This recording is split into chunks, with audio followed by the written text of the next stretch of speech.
It was New Year's Day, but there was nothing celebratory about the morning that unfolded in a quiet, upscale San Francisco hotel. While the city was waking up to the usual buzz of traffic, tourists, and the soft fog rolling off the bay, one room held a scene that would soon ripple across headlines, social media feeds, and television screens across the globe. Inside, Victoria Jones, a young woman whose name had once been whispered in the tabloids for arrests, rehab stints, and wild nights, lay lifeless. The room was immaculate, as though the chaos that had consumed her life had finally, violently, been contained. And yet, the world outside had no idea the storm about to erupt would center on someone they all thought they knew. Tommy Lee Jones, the Hollywood star renowned for his stoic intensity, his gravelly voice, and a career spanning decades of critically acclaimed performances. Before we continue, please hit the like button, subscribe to the channel, and turn on the notification bell for updates. What happened in that room? How could a daughter's life end so abruptly, in circumstances so dark, yet involve a man so publicly revered? These questions are not rhetorical. They are the spine of this story, and from the first second, they grip you. Imagine knowing someone for years through movies, interviews, red carpets, and award ceremonies, and then being forced to reconcile that public image with a private reality that is shocking, disturbing, and heartbreaking all at once. That is the story of Victoria Jones and her father, a story that unfolds over years of secrecy, tension, and tragedy.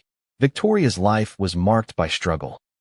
Even before the headlines turned to her death, her name had been associated with arrests, substance abuse, and a constant battle against the public gaze.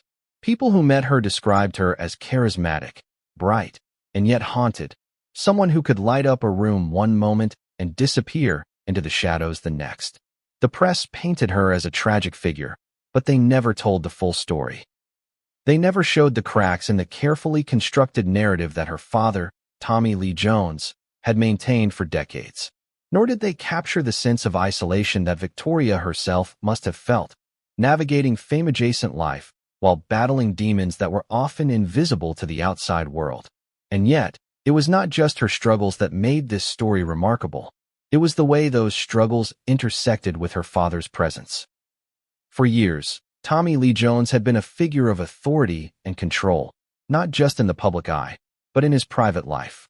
To the world, he was the stoic actor, the professional whose intensity on screen was matched by his silence off it. Behind closed doors, the dynamics were far more complicated. Family members, friends, and associates would later reveal tensions, arguments, and incidents that suggested cracks beneath the polished surface. These were not small disagreements. They were conflicts that hinted at power, control, and secrets. A family story that had been kept tightly hidden from the media until the tragedy forced it all into the light. When the police arrived at the hotel that morning, they were met with a scene that seemed ordinary at first glance. No signs of a struggle, no immediate evidence pointing to foul play. But the subsequent investigation would reveal something much darker, something that turned a tragic death into a global scandal. Victoria's autopsy uncovered rare sedatives, substances not typically prescribed to anyone, and certainly not in the quantities found in her system. These drugs would later be traced back to a private prescription under her father's name, raising questions that stunned investigators and the public alike. How did these substances end up in Victoria's possession? Was it an accident, negligence, or something far more sinister? These questions became the axis around which the story revolved, creating a whirlwind of speculation, shock, and disbelief. It is easy to imagine this as a story of Hollywood excess or familial dysfunction, but it is also, in many ways, a cautionary tale about trust, power, and the hidden lives of those we think we know. Every layer of this narrative peels back to reveal new complexities. The public persona of a famous actor contrasted with private family tensions, the struggles of a young woman with addiction and legal troubles, and the ultimate question that would haunt every headline. Could someone so seemingly untouchable commit a crime so unimaginable? From the first day of the investigation, the media frenzy was relentless. Journalists camped outside courtrooms, social media exploded with speculation, and the public demanded answers. Every revelation brought new questions, about Victoria's relationships, her father's actions, and the timeline of events that led to that fateful morning. Each detail was scrutinized, dissected, and debated, sometimes with sympathy, sometimes with suspicion. The stakes were enormous, not just legally, but culturally. How could a Hollywood icon, someone celebrated for embodying justice, heroism, or moral complexity on screen, be implicated in an act that shattered a family and captivated a nation in horror? Yet, even amid the headlines and the outrage, there was another layer that few explored. This was the human story, the private anguish, and the small, quiet moments of tension and despair that built over years before culminating in tragedy. Victoria's last calls, her interactions with friends and acquaintances, the subtle arguments or disagreements with her father, all of it paints a picture of a family at war with itself long before the public ever knew. These moments, often overlooked, are what make the story resonate on a deeper level. They remind us that behind every shocking news headline, there are human lives, fraught with emotion, conflict, and consequences that can ripple far beyond the individuals directly involved. As we dive into this story, it is impossible not to feel the pull of curiosity. What really happened that night? How did the trajectory of Victoria's life intersect so tragically with her father's decisions and influence? Were there missed signs, moments when intervention might have altered the course of events? These are not abstract questions. They are the heart of the investigation, the reason this story has captured public imagination, and the very questions that will keep viewers engaged through every twist, turn, and revelation. Every chapter, every detail, every moment we explore will peel back another layer of this deeply unsettling narrative. And here's the final thought before we move into the heart of the story. Tragedy often doesn't arrive unannounced. It creeps in through small moments, overlooked signals, and decisions made in private. Victoria Jones' death was sudden, public, and shocking, but it was also the culmination of years of hidden turmoil. Her story is not just about one night in a San Francisco hotel. It is about the intersections of fame, family, power, and secrecy. It is a story that forces us to confront uncomfortable truths about the people we idolize, the lives we think we understand, and the fragility of life itself. But what came next would change everything, and no one saw it coming. The investigation, the revelations, and the courtroom drama that followed would push this story beyond tragedy into the realm of scandal. Secrets long hidden would be exposed. Relationships, reputations, and lives would be forever altered. And as we turn the page into the next chapter, we will begin to uncover the full scope of a story that is as heartbreaking as it is shocking, a story that will challenge everything you think you know about fame, family, and justice. This introduction sets the stage. It hooks you with questions, paints a vivid emotional landscape, and teases the dramatic twists that lie ahead. The story is ready to unfold, and the details waiting in the next chapters are far more shocking than even the opening moments suggest. Now, we begin to look at Victoria Jones' life in detail, her struggles, her triumphs, her warnings ignored, and the moments that ultimately led to that fateful morning. How does someone with everything in the world, at least on paper, end up spiraling into chaos?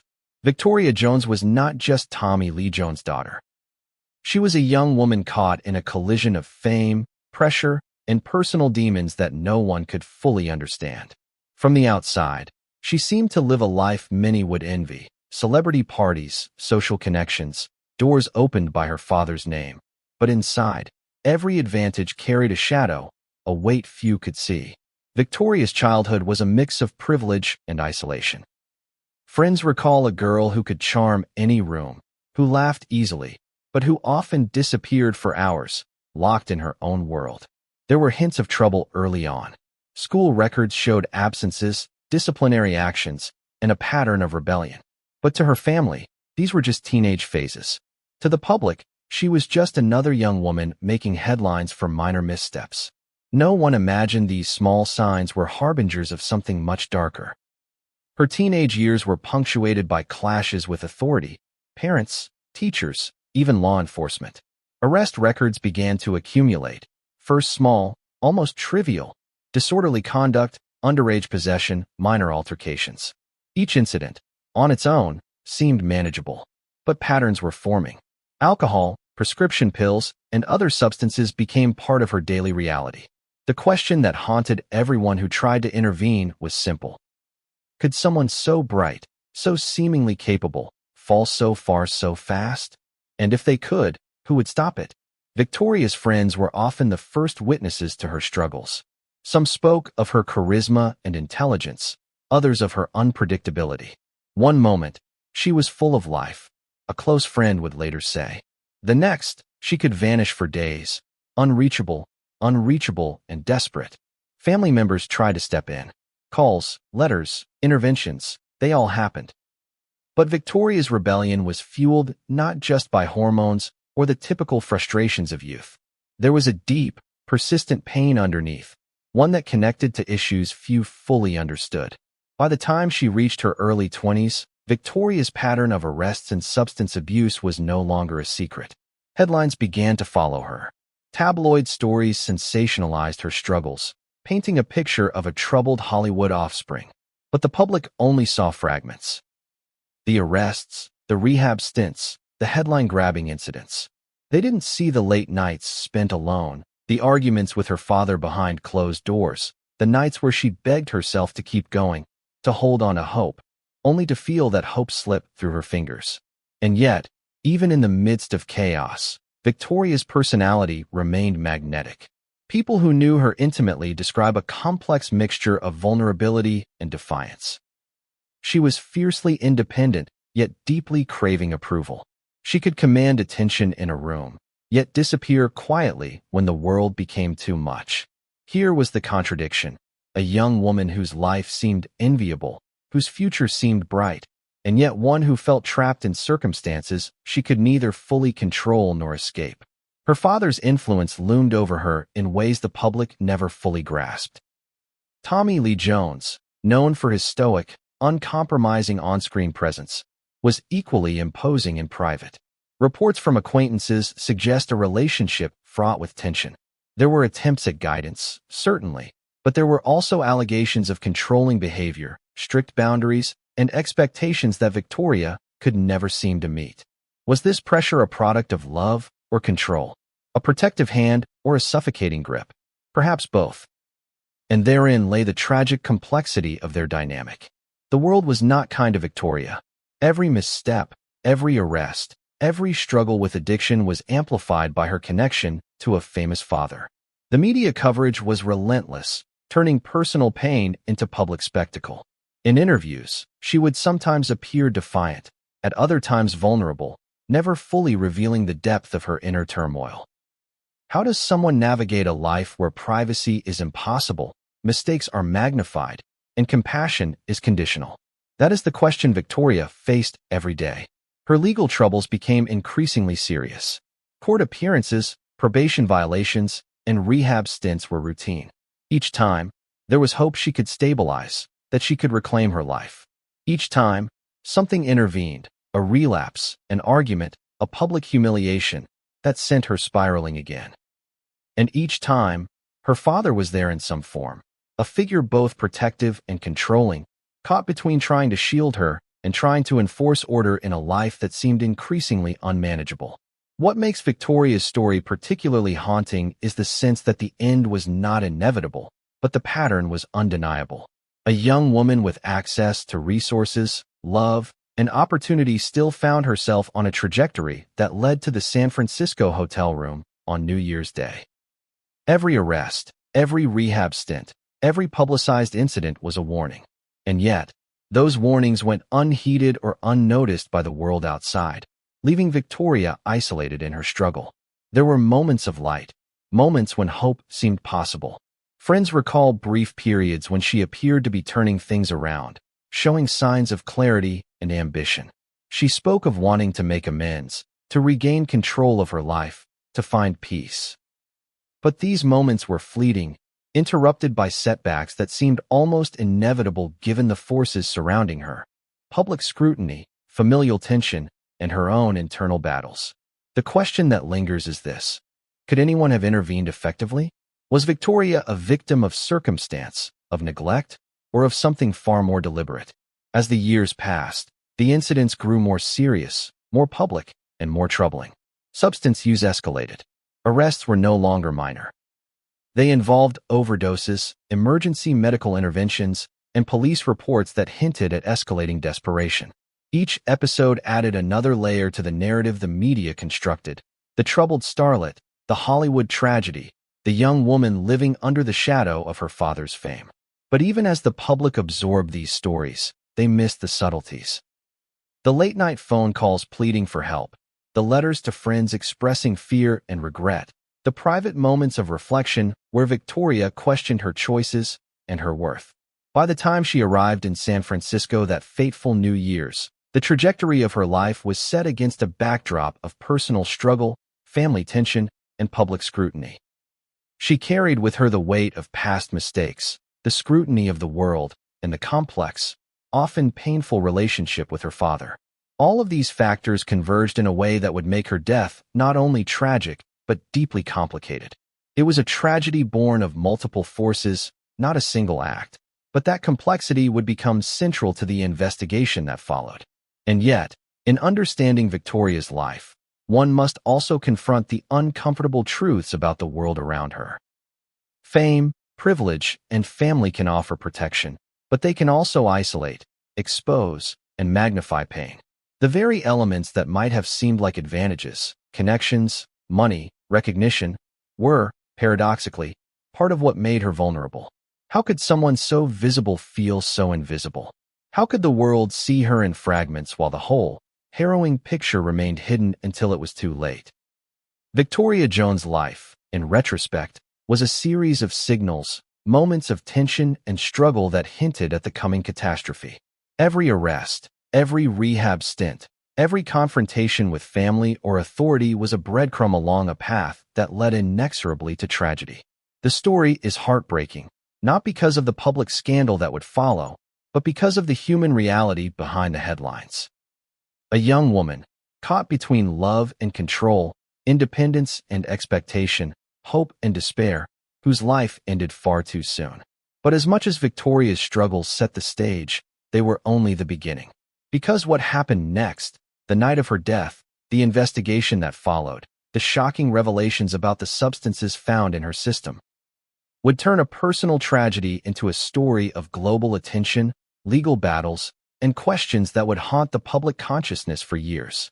And what we have seen so far is only the surface of the tension, the hidden dynamics, and the secrets that would soon explode into the light.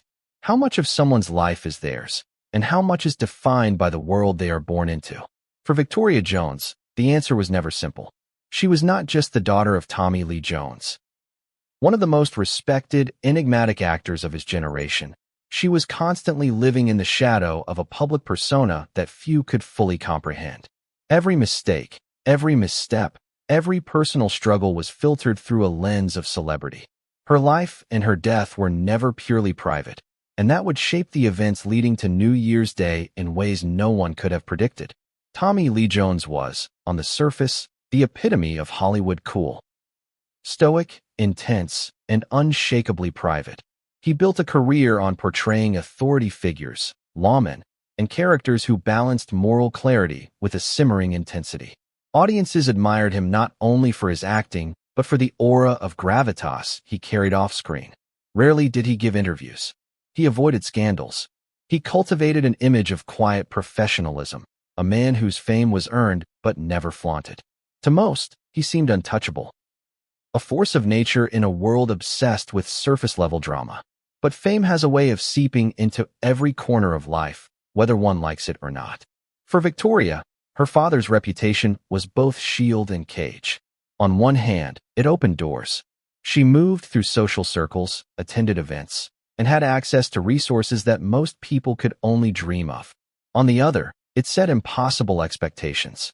To be Tommy Lee Jones' daughter was to live under constant scrutiny. Every choice she made was a reflection on him, and every misstep was magnified by the media, creating pressure few outsiders could imagine. How much of her rebellion was teenage angst, and how much was a response to being trapped under a public microscope? That question would haunt those who knew her intimately. Hollywood is a world of contradictions, and the Jones family was no exception. Inside the home, stories of normalcy, family dinners, vacations, casual conversations were mixed with tension, discipline, and unspoken rules. Friends and associates later described Tommy Lee Jones as a father who was both protective and demanding. He was present when needed, yet often imposing boundaries that could feel suffocating. Victoria's interactions with him were complicated. She craved attention and approval, but she also pushed against limits. The dynamic was volatile, and it created an undercurrent of tension that few outsiders ever saw. To the public, Tommy Lee Jones remained the unflappable actor. To Victoria, he was authority, expectation, and sometimes a reminder of a world she struggled to navigate. The contradiction is striking. A man capable of playing 1,000 complex roles on screen, yet unable to fully bridge the distance with the daughter whose life would eventually intersect with scandal and tragedy. And yet, these tensions were subtle, often invisible to casual observers. They were woven into the fabric of everyday life. A raised voice here, a critical remark there, small disagreements that in retrospect were the threads of a larger unraveling. Being a celebrity offspring carries a unique weight. The world loves to watch when the famous stumble, and Victoria's life became fodder for that voyeurism. Minor arrests were turned into headlines. Rehab stays became stories of public shame. Social media amplified every misstep. In this environment, personal crises do not remain private. They are broadcast, dissected, and judged. How does someone survive under that pressure? Victoria fought to define herself, to create her own identity apart from her father's shadow. But the Hollywood machine was unforgiving. And then there were the contradictions. Victoria was both protected and exposed by her father's fame. She had access to elite care, therapy, and intervention opportunities.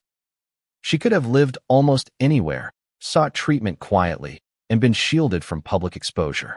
Yet, she remained visible, her struggles splashed across tabloids and gossip columns. Was this exposure intentional, accidental, or a consequence of forces beyond anyone's control? No one would ever fully answer that question, though it would become central to understanding the path that led to her death.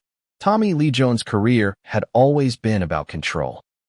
Control of the character, control of the scene, control of the narrative. It is easy to see how that mindset could extend into his personal life.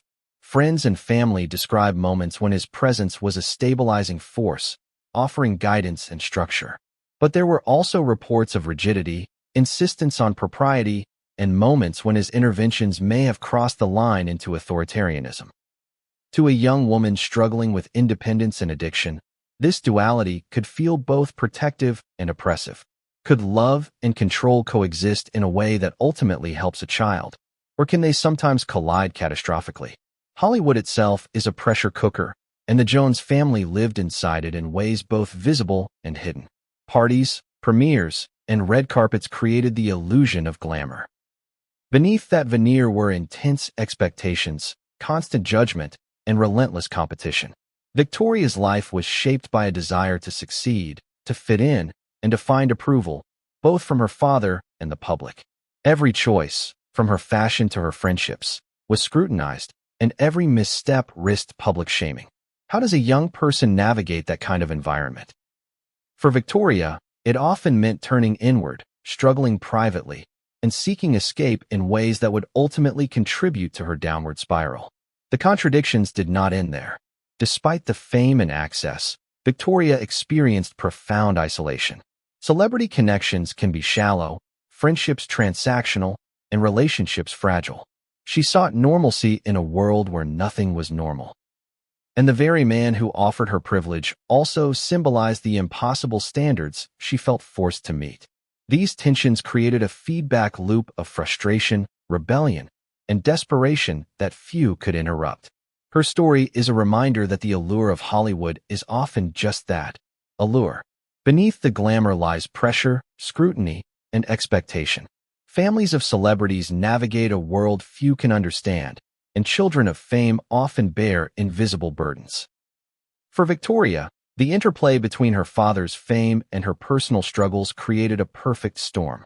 Her life, for all its promise, was always precarious, a balancing act on a tightrope frayed by addiction, public attention, and complex familial dynamics. And it was precisely this tightrope that would collapse on New Year's Day. The night that marked the end of Victoria's life was shaped not only by her own struggles, but by the Hollywood world around her, the pressures she faced, and the complex, often contradictory influence of her father. The glamour, the privilege, the expectation, all of it would converge in a way that the public could never have anticipated. But the shadow of fame was only one part of the story. Behind the cameras, beyond the parties, and beneath the public persona, there were secrets, decisions, and private dynamics that would shock the world. What happened in those hidden corners, in the quiet interactions that no one saw, is what transformed personal tragedy into national scandal. The question now is not just who Victoria Jones was, but what forces, seen and unseen, pushed her toward that fateful morning. How often do we miss the signs that someone is teetering on the edge? How many moments of tension, small arguments, or unexplained absences go unnoticed until it's too late? For Victoria Jones, the warning signs were everywhere. If only someone, anyone, had pieced them together in time, perhaps her story would have been different. But life rarely gives us that luxury. And in Victoria's case, the signs were buried beneath the sheen of privilege, fame, and a complicated family dynamic that made intervention difficult, if not impossible. It began subtly. Friends and family noticed changes in behavior, small but persistent. Victoria would cancel plans without explanation, isolate herself in her room for hours, or suddenly become evasive when asked direct questions. She seemed different, a close friend later recalled. One minute, she was laughing, joking, full of life. The next, she was withdrawn, almost afraid of being noticed. These fluctuations were early indicators of the turmoil growing inside her. A mix of mental health struggles, substance dependency, and the crushing weight of expectations placed upon her by the world around her. Then came the more overt signs. Arrests, probation meetings, and hospital visits began to accumulate. Each was treated as an isolated incident, a night gone wrong, a relapse, a misunderstanding with law enforcement. But patterns were emerging, patterns that, in hindsight, screamed for attention. Alcohol, prescription drugs, and other substances began to play a larger role in Victoria's life, affecting her decision-making and her relationships. Friends tried to intervene, family tried to guide, and yet each attempt seemed to push her further away. It's tempting to ask why people didn't act sooner, but the answer is never simple. Victoria's father, Tommy Lee Jones, was deeply involved but not omnipresent. As a Hollywood actor, his life was dictated by filming schedules, promotional tours, and a career built on timing and control. Even when he tried to intervene, he faced a daughter who resisted guidance, a world that judged every move, and professionals bound by legal limitations. How much control can one parent have when fame, privacy laws, and public scrutiny collide? The answer, tragically, was not enough.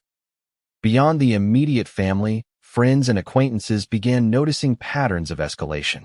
There were nights where she disappeared for hours, sometimes days, only to reappear exhausted and disoriented. Her mood swings intensified, and her coping mechanisms, once manageable, began to spiral out of control. Substance use, already a concern, became more dangerous, involving combinations of medications, alcohol, and stimulants. Some nights ended in ER visits, moments of panic, or minor legal entanglements that were more serious than they appeared in the headlines. The public saw fragments of this life. Headlines highlighted arrests, social media posts, and minor celebrity gossip. But the larger picture, the relentless cycles of highs and lows, interventions and setbacks, remained largely invisible. This invisibility is one of the cruel contradictions of fame. Those closest to you may see the warning signs, but the world focuses on the spectacle, not the substance. And in Victoria's life, that public scrutiny was itself a stressor, magnifying anxiety, guilt, and self-destructive tendencies. What makes these warning signs particularly tragic is how they intersected with her father's presence. Tommy Lee Jones, for all his stoicism and reputation for control, was a human being caught in a system not built for private crises. He could intervene in certain ways, reprimands, guidance, offering resources, but he could not shield her entirely. He could not prevent her from making choices that, in the short term, seemed reckless, but were part of a larger pattern of struggle. And the irony is striking. The very resources and protections afforded by his fame were sometimes part of the problem, providing temporary escapes rather than sustainable solutions. Mental health professionals later analyzing her life would note that the warning signs were classic: withdrawal, mood swings, substance dependency, erratic behavior, and increasing isolation. Each factor alone could be managed. In combination, they created a perfect storm, a storm that no single intervention could have fully addressed. The real tragedy lies in the timing. Each warning came, unnoticed or underestimated, until the situation escalated beyond anyone's ability to respond effectively. Then there were the contradictions. Victoria would oscillate between moments of clarity and chaos, making it difficult for even the most attentive observer to predict what would happen next. One week she seemed on the verge of recovery, attending therapy, reaching out to friends, making plans. The next, she was missing, unreachable, entangled in substance use and legal troubles. Friends described this period as a roller coaster, exhausting and disorienting. They tried to hold on, to intervene, to guide, but the complexity of her circumstances, coupled with the shadow of her father's fame, made every action fraught with difficulty. The red flags extended beyond behavior and into relationships. Friends, romantic partners, and even casual acquaintances observed tension, manipulation, or coercion. Victoria's trust in people fluctuated wildly, often leading her into risky situations. She sought connection, but the very relationships she relied on sometimes became sources of stress or danger. It was a paradox she could not escape. The people who might have saved her were often entangled in the very problems she faced. And yet, amidst all this chaos, there were moments of brilliance, clarity, and hope. Victoria could be radiant, insightful, and profoundly loving. She had moments where she seemed on the cusp of breaking free, where intervention, guidance, and her own resilience could have changed the trajectory of her life. But the warning signs, relentless as they were, had already begun to set the stage for tragedy. Each sign, each small crisis, each unresolved conflict was a step closer to the irreversible morning in San Francisco. Friends recall incidents that, at the time, seemed minor but in retrospect were harbingers.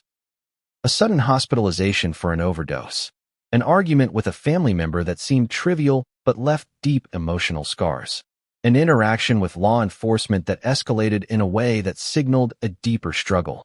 Each moment was a piece of the puzzle, a puzzle that, when completed, would reveal the depth of the struggle Victoria faced every day. The question for the audience becomes unavoidable. If these signs were all there, why was the outcome still so devastating?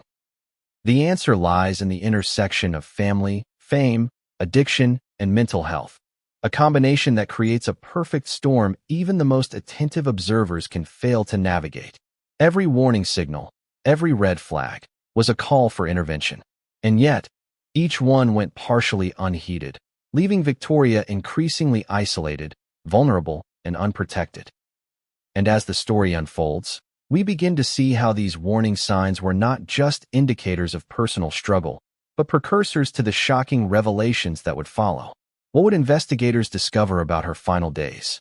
What role did her father play in the moments leading up to her death? And how did years of ignored signs culminate in a tragedy that would dominate headlines for months and leave the public grappling with questions of morality, responsibility, and justice? What happens in a single night can change the trajectory of a life forever. For Victoria Jones, New Year's Day was that night, the day that would transform a life of struggle into a tragedy that captured global attention. But before the world saw the headlines, before the social media outcry, before the investigation began, there was a sequence of events that few will ever forget. It is a story of timing, choices, and circumstances colliding in a way that no one could have predicted, yet in hindsight, feels almost inevitable. The day began like any other in San Francisco, a city waking up to the chill of winter fog, the faint hum of early traffic, and the distant sound of tourists exploring the piers. Victoria had checked into the hotel late the previous evening, under circumstances that would later be scrutinized heavily. She arrived alone, carrying not just luggage but the weight of years of personal struggle, family tension, and public scrutiny. Friends recall that she had spoken little to anyone in the days prior, sending short, sometimes cryptic messages that hinted at her inner turmoil. She was, by all accounts, isolated, though not for lack of attention. People cared, but the signals she sent were often contradictory, leaving them unsure how to intervene.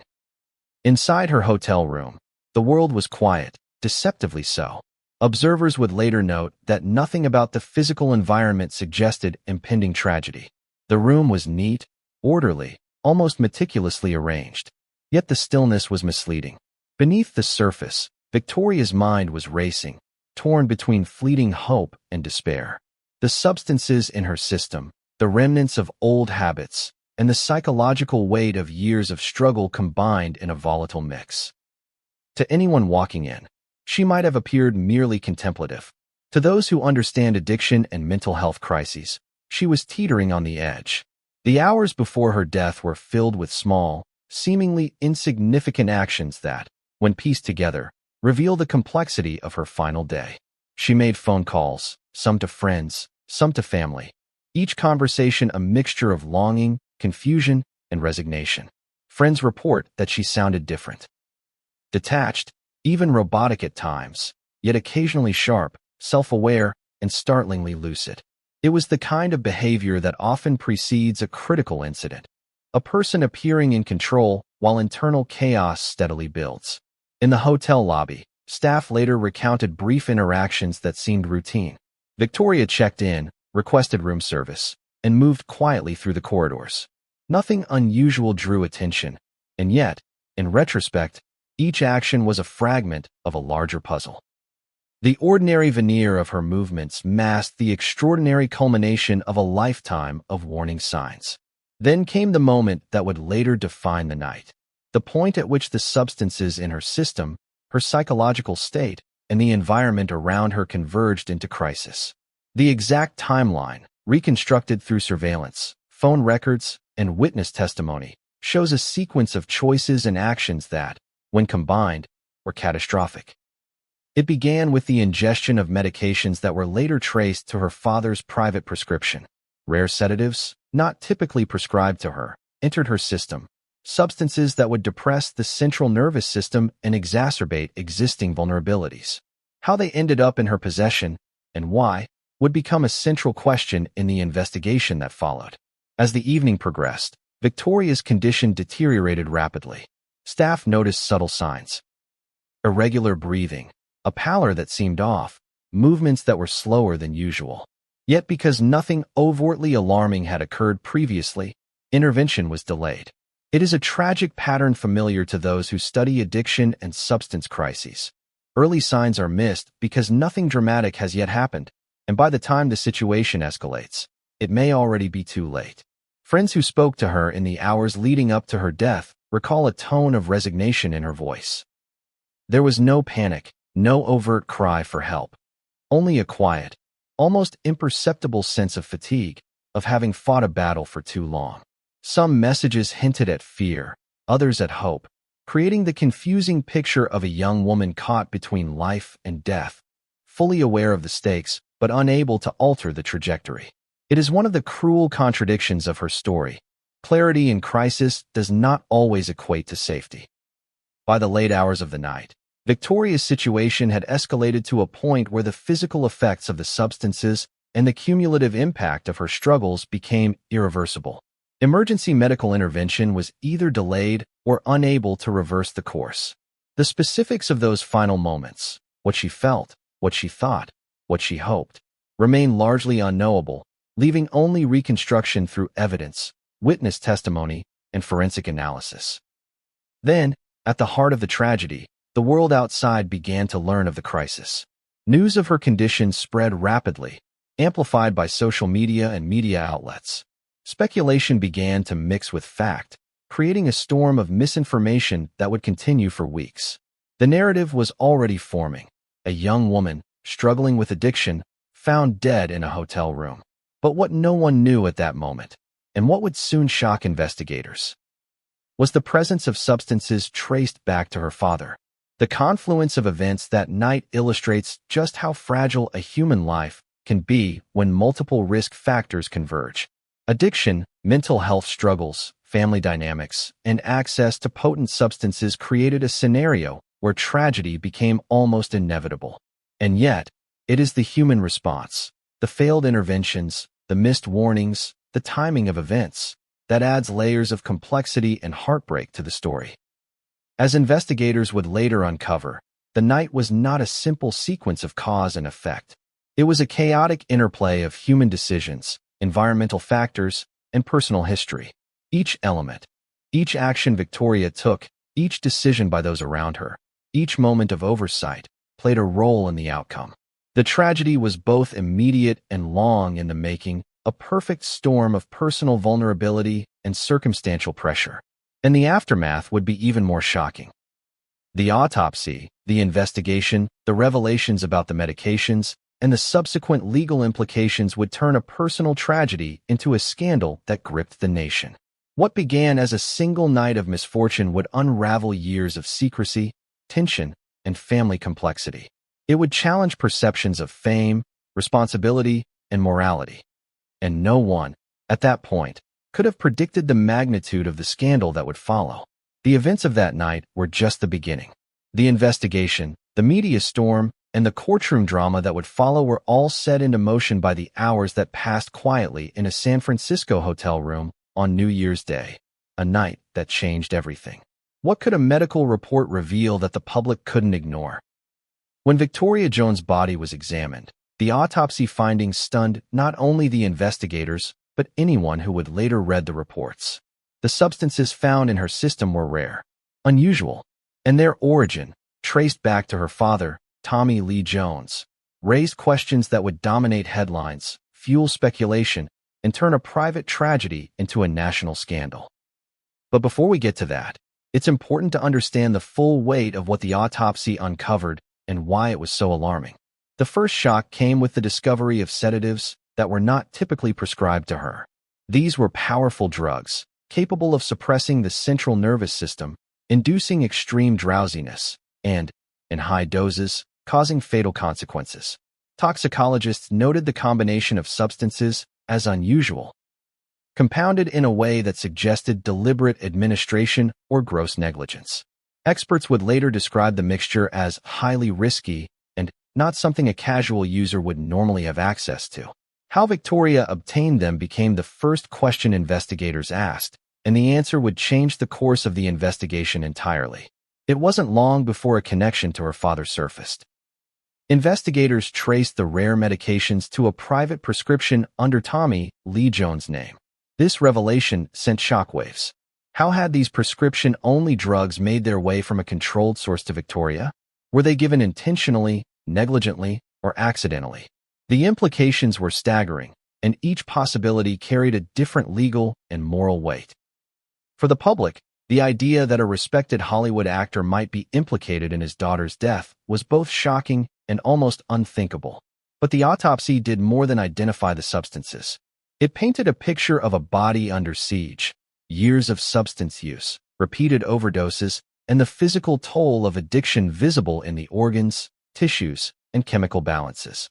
Toxicologists and pathologists described the findings as a compounding of risk factors.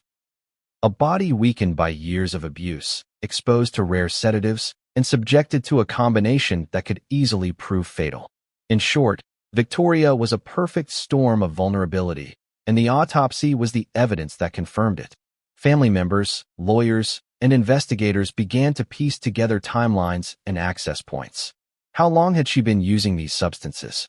Were there earlier indications that such medications were available to her? And, most importantly, what role did those closest to her play in this final exposure? Each answer seemed to deepen the mystery and intensify the tragedy. Friends reported that she had often hinted at struggles with sleep, anxiety, and panic, common complaints that in isolation are manageable, but the autopsy revealed that these complaints had escalated to life-threatening proportions. The findings also suggested that there may have been multiple points of access to these medications. Investigators theorized that Victoria, like many individuals battling addiction, might have found ways to obtain controlled substances through acquaintances, pharmacies, or personal networks. But the connection to her father's prescription complicated this narrative. Was it a lapse in judgment, a misunderstanding, or something more deliberate? Each possibility painted a different picture, and each demanded scrutiny. Public reaction to the autopsy was immediate and intense. Social media users debated whether Tommy Lee Jones could have been responsible, partially responsible, or entirely innocent. News outlets ran sensational headlines, focusing less on Victoria's struggles and more on the shocking implications of the prescription tracing. In many ways, the autopsy became the pivot point, a moment where private tragedy collided with public curiosity, and the questions it raised would dominate discussions for months. The medical details themselves were chilling. The toxicology report showed high levels of sedatives combined with traces of alcohol and other substances, a cocktail capable of overwhelming even a healthy adult. The effects on the body are subtle at first: drowsiness, slowed reflexes, impaired judgment. But combined with other medications, the risk escalates exponentially. Victoria's organs showed the strain of chronic use, making her especially vulnerable to even small doses. Experts would later emphasize that the combination she ingested was dangerous even for someone with her age and size. For a toxicologist, it was textbook, a recipe for accidental death, or worse. Yet, the autopsy also revealed contradictions. Some substances appeared in quantities inconsistent with self-administration. Some traces suggested recent ingestion, while others pointed to prolonged use over days or weeks. For investigators, these contradictions became central questions. What had been taken intentionally, what had been accidental, and what had been facilitated by others? Each chemical signature told a story, and the story it told was as complicated as the life Victoria had lived. Even beyond the chemical findings, the autopsy revealed the emotional toll on Victoria's body. Signs of stress, inflammation, and chronic physical strain suggested a life of struggle beyond substance abuse alone. Investigators noted that her physiological state reflected years of anxiety, trauma, and relentless pressure. It was as though her body carried the weight of her experiences, a silent record of the conflict, fear, and isolation she had endured. What made the autopsy truly explosive, however, was the undeniable link to her father. Prescription records, pharmacy logs, and private documentation all pointed to the fact that the rare sedatives were not easily obtained. They were controlled, monitored, and legally accessible only through specific medical channels. That they ended up in Victoria's possession, whether through negligence, mismanagement, or deliberate action, was the kind of revelation that could not be ignored. For legal experts, it raised questions of accountability. For the public, it was almost unimaginable, a private tragedy intersecting with fame, privilege, and possible culpability. And so the investigation shifted focus. No longer was it merely about addiction, misfortune, or poor decisions. It was now about access, responsibility, and intent. Every detail mattered: the timeline of her ingestion, the source of the substances, the interactions between Victoria and those around her. Each revelation brought new questions. How had Tommy Lee Jones' prescription ended up with his daughter? Was there complicity, negligence, or simply tragic coincidence? And what other hidden factors might emerge as investigators dug deeper? As the autopsy report circulated among law enforcement, legal teams, and eventually the media, the story began to evolve. Headlines no longer spoke only of a tragic death. They questioned family dynamics, parental responsibility, and the ethics of control versus care.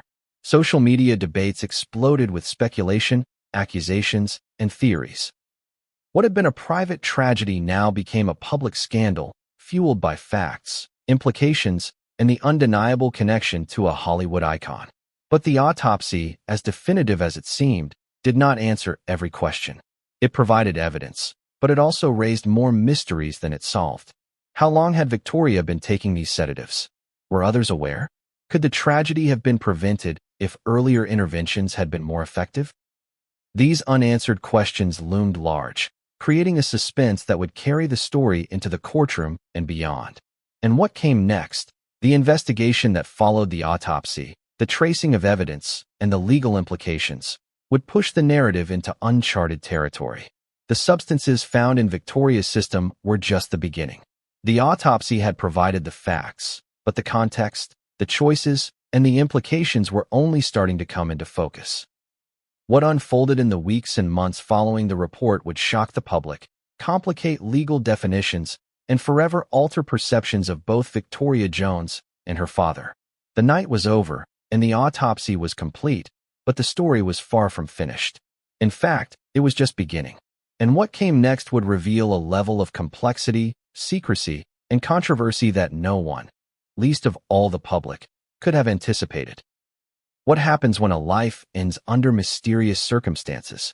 For Victoria Jones, the answer came quickly, and the results would shock not only her family but a nation that had already begun to grieve. The moment the autopsy report confirmed the presence of rare sedatives traced to her father, law enforcement realized this was no ordinary death. This was a case that would require painstaking investigation, careful reconstruction, and the kind of scrutiny that only high-profile celebrity cases attract. The initial response was procedural, almost routine. Police secured the hotel room, documenting every detail, the position of the body, personal belongings, any signs of struggle or forced entry. On the surface, the scene appeared ordinary. No overt signs of violence, no immediate indicators of foul play. But detectives knew that appearances can be deceiving, and with substances involved, every second and every action mattered. They began by piecing together a timeline. Who had seen Victoria that day, what she had consumed, who had access to the medications, and what communications she had sent in the hours leading up to her death. One of the first steps in the investigation was examining Victoria's phone and digital footprint. Messages, call logs, and emails provided a window into her final hours. They revealed conversations that were sometimes desperate, sometimes casual, and occasionally cryptic. Investigators noticed patterns, friends expressing concern, Victoria dismissing or deflecting, and at least one exchange that hinted at access to the rare sedatives. Each detail was a clue, but the puzzle was still incomplete. Who had facilitated her access to these medications? How aware was anyone, including her father, of the amounts she was consuming? Next came interviews with friends, acquaintances, and hotel staff. Staff described Victoria as polite, quiet, and, in the hours leading up to her death, unusually subdued. Friends' testimonies painted a more complex picture. Someone struggling, someone seeking help, but also someone isolated, mistrustful, and unable to fully articulate the dangers she faced. Investigators began to recognize a pattern familiar in cases involving high-profile individuals. The combination of privilege, isolation, and access can complicate both intervention and reconstruction. The very factors that might protect someone, fame, resources, family support, can, paradoxically, place them at greater risk. A critical piece of evidence emerged when detectives examined the medications themselves. Pharmacy records and prescription logs revealed the rare sedatives were not widely available and were controlled substances with strict regulations. Their presence in Victoria's possession, combined with the quantities found in her system, suggested a level of access that was highly unusual. Investigators faced the daunting task of determining whether her father had knowingly or unknowingly provided the medications, or if another pathway existed. Each possibility carried profound implications for both criminal liability and public perception. At this stage, the investigation took on a dual focus: understanding Victoria's actions leading up to her death and scrutinizing the role of those around her, most notably Tommy Lee Jones.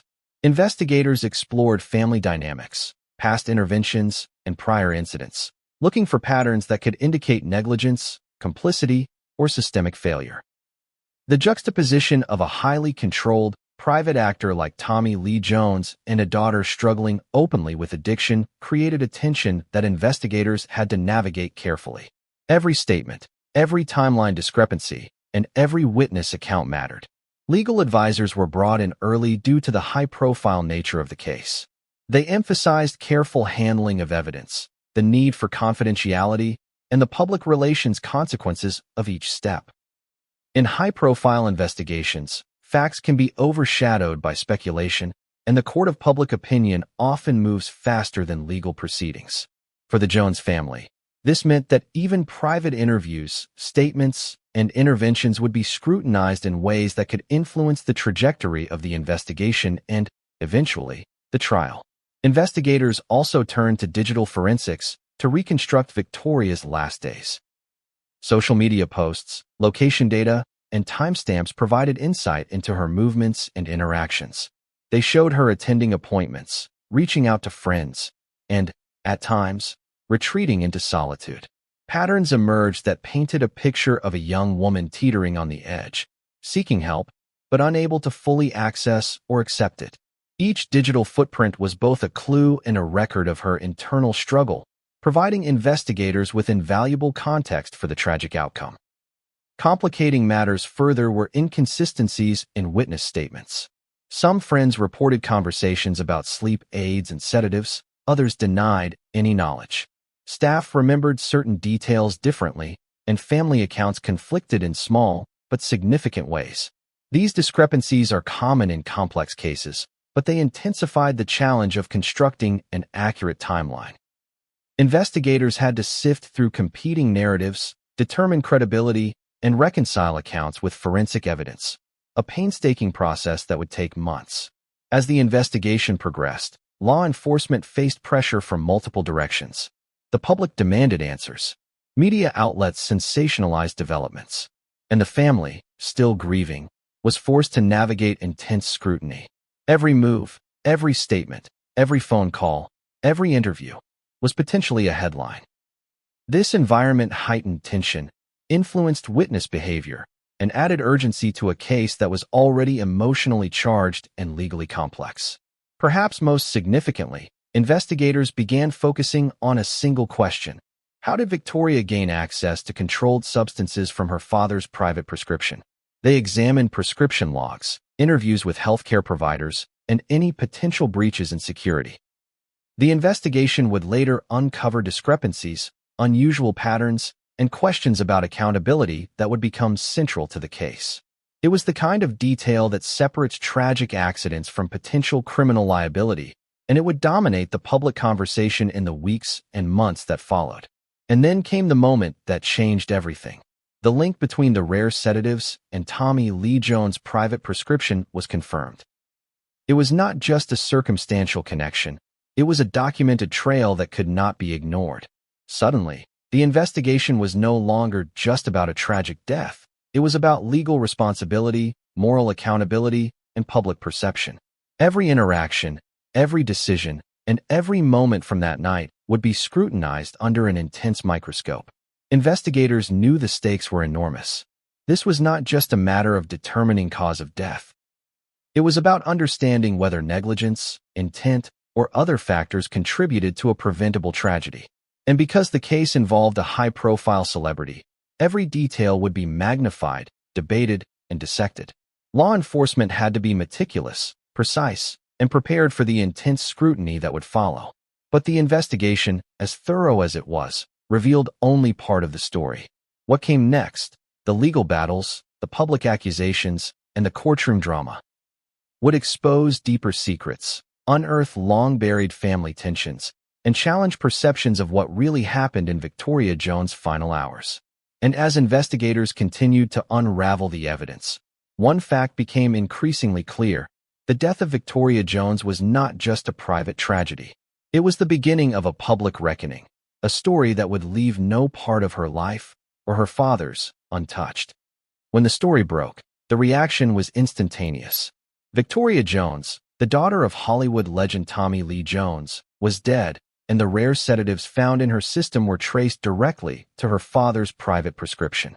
Headlines screamed across news outlets. Tommy Lee Jones linked to daughter's death, and Hollywood tragedy unfolds. Social media exploded. Hashtags trended. Opinions were polarized. Some called it a devastating accident. Others accused the actor of negligence. Or worse, the public's response was fueled by a combination of fascination and outrage. Here was a story that seemed to have everything Hollywood thrives on: fame, wealth, family drama, and scandal. But beneath the sensational headlines, there was a human tragedy. Victoria was gone. She had lived a complicated, troubled life, struggling with addiction, mental health, and isolation. The media coverage, relentless as it was, often overlooked the nuance, preferring instead the drama of a famous father implicated in a shocking death. The frenzy began on social media platforms. Twitter, Instagram, and TikTok were flooded with posts speculating on the circumstances of Victoria's death. Amateur sleuths dissected timelines, photographs, and public appearances. Videos of Tommy Lee Jones and interviews from years prior resurfaced, repurposed as evidence of his character or intentions.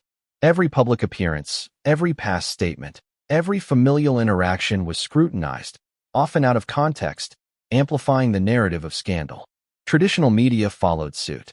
Morning shows dedicated hours to discussion panels debating the case.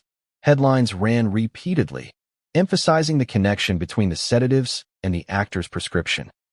Reporters questioned legal experts, addiction specialists, and psychologists, all weighing in on what responsibility Tommy Lee Jones bore. For a family already in mourning, the intensity of coverage was suffocating. Friends and relatives spoke of feeling trapped between grief and a relentless media machine. The frenzy wasn't limited to speculation. Calls for accountability, petitions, and public statements demanded answers. Some criticized law enforcement for not acting sooner. Others scrutinized the family's history, publicizing prior arrests, rehab stints, and court appearances. Even social media commentary often blurred the line between fact and conjecture. Every minor detail of Victoria's life, from childhood photos to college enrollment, was pulled into the narrative, creating an overwhelming storm of public interest. In the midst of this, Tommy Lee Jones faced an impossible dilemma. He had to grieve privately while the world judged publicly. Every statement he made, every appearance, and every legal maneuver was analyzed as evidence of guilt or innocence. For someone known for his stoic, controlled persona, this sudden exposure was brutal. Interviews were avoided, appearances were carefully scheduled, and legal counsel managed messaging to mitigate damage. But in the age of instant news, even silence became fodder for speculation. The public outcry also highlighted a darker side of celebrity culture. The combination of fame, tragedy, and partial information created a climate where empathy was scarce. Instead of mourning a young life lost, many focused on scandal, controversy, and the potential culpability of a famous parent. This phenomenon, while not unique to this case, was intensified by the shocking revelations from the autopsy. The presence of prescription-only sedatives linked to Tommy Lee Jones made the story irresistible to the media, but devastating to the family. Legal experts observed that the case's media coverage could impact any future proceedings. In high-profile cases, public perception can shape jury pools, influence witness behavior, and create an atmosphere of bias. Every leaked detail, every speculative report, and every trending hashtag added pressure to the investigators and lawyers tasked with untangling fact from rumor. The intersection of public opinion and legal procedure became a delicate balancing act, one that could shape the outcome as much as the evidence itself. At the same time, Victoria's story began to dominate conversations about mental health and addiction. Commentators highlighted her struggles with substance use, her prior arrests, and the signs that had been missed. Advocates emphasized the systemic issues that allowed a young woman with access to resources to fall through the cracks. The narrative expanded beyond celebrity scandal, touching on real societal concerns, how we support those with addiction, how fame and privilege can complicate intervention, and how family dynamics influence outcomes in complex ways. Even the details of Tommy Lee Jones' career were brought under scrutiny. Analysts pointed to his roles portraying authority figures and stoic men, contrasting them with his personal life and the tragedy unfolding in his family. Public fascination with the dissonance between on-screen persona and off-screen reality became a recurring theme in coverage. This focus, while sensational, also humanized the story, revealing that fame does not insulate anyone from tragedy or personal crisis. As the media frenzy escalated, the investigation itself became headline news. Every new development, whether a witness statement, an autopsy update, or a legal filing, was dissected in real time. Journalists speculated on intent, access to medications, and the possible legal consequences for Tommy Lee Jones. Social media debates grew heated, often lacking context or expertise, but adding to the sense of a story spiraling out of control. The public narrative was no longer about Victoria's life alone. It had become about her father, the legal implications, and the morality of responsibility. And amidst all of this, the family had to navigate grief while facing public scrutiny that showed no signs of abating. Friends recalled how difficult it was to mourn privately, how intrusive the press became, and how relentless the online discourse was. Every move was captured, every statement amplified, and every silence interpreted as evidence. The human cost of this media frenzy became another layer of the tragedy, compounding the initial loss with public judgment and relentless speculation. But the media frenzy was only the beginning. Behind the headlines, investigators continued to piece together the final hours of Victoria's life, tracing communications, reconstructing timelines, and analyzing the distribution of the rare sedatives. Every new discovery had the potential to reignite the frenzy, push narratives in unexpected directions, and shape public opinion in ways that could influence the case for years. And what came next? The first legal maneuvers,